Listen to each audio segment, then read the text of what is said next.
What is up, everybody? Welcome to this edition of Book of the Week. This week we have the Encyclopedia of Horror. This is produced by Hamlin. I had found this book over at Powell's Books in Portland, Oregon, probably like 2017. I love this book solely because, I'm a big horror fan, sci-fi fan, so I was like, all right, let me grab something that kind of adds to the library itself.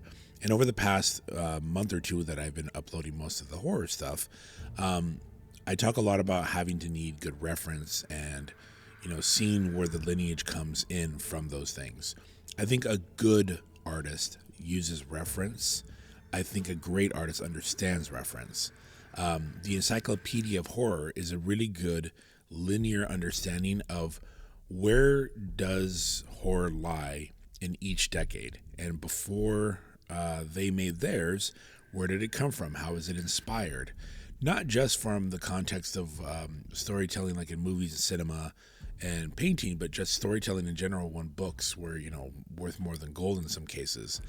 And this book does a pretty good job of that. It covers all the different versions of, not like, oh, you have Dracula versus the mummy. It's more of the undead versus the demonic.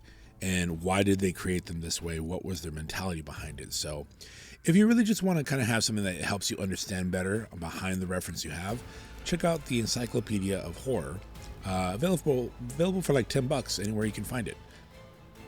And like always, if you want to see more, learn more, or discuss more, check me out at brushesofdoom.com or follow me on Discord.